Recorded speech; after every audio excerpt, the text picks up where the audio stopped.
అలువా మహాదేవ ఆలయము. ఈ ఆలయము శివునికి అంకితం చేయబడిన ఒక పురాతనమైన హిందూ దేవాలయము. కొచ్చి శివార్లోని అలువా మనప్పురం వద్ద పెరియార్ నది ఒడ్డున ఉంది. ఈ ఆలయం ప్రధాన దైవం శివయ్య. తూర్పుముఖంగా ప్రధాన గర్భగుడిలో ఉంటుంది. ఆలయం ముందు నంది ప్రతిష్ఠ ఉంటుంది.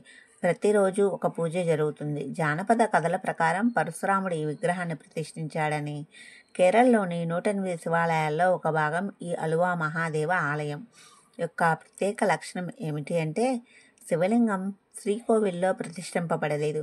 స్వయంభూ శివలింగాన్ని ఒకప్పుడు శ్రీరాముడు పూజించాడని, ఇది పెరియార్ నది ఒడ్డున ఉద్భవించిందని, అందుకే ఈ ప్రదేశాన్ని అల్వా మనల్పురం అని పిలుస్తారు.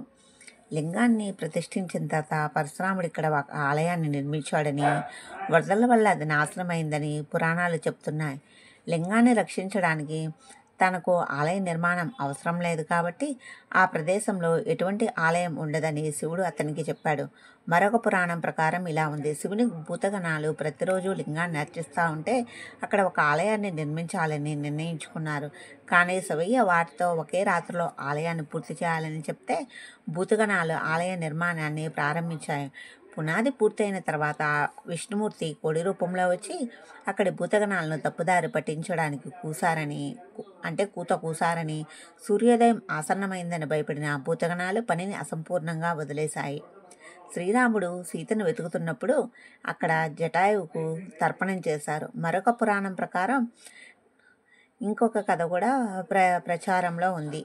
ఇక్కడ స్వామివారికి నైవేద్యం సమర్పించడానికి పూజ చేసేటప్పుడు పాత్రలు ఏమీ లేవు కాబట్టి నైవేద్యం సమర్పించడానికి కవింగన్ పాల అనే ఆకును అంటే అరకను ఆకు ఉపయోగించారు.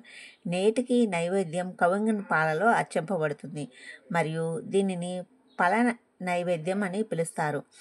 తర్వాత బిల్వమంగళం అతని సహచరులు ఒక ఆలయాన్ని నిర్మించారు, కానీ అది 1343లో వరదల వల్ల నాశనం అయిపోయింది.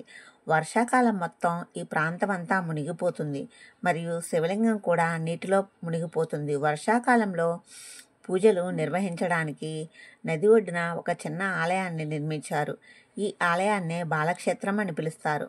ప్రకృతిలో అసంపూర్ణంగా ఉన్నప్పటికీ ఈ ఆలయము అనేక వరదలను తట్టుకొని మరియు దాని పునాది నిర్మాణం గురించి ఇప్పటికీ వాస్తుశిల్పులకు ఒక రహస్యంగా ఉంటుంది.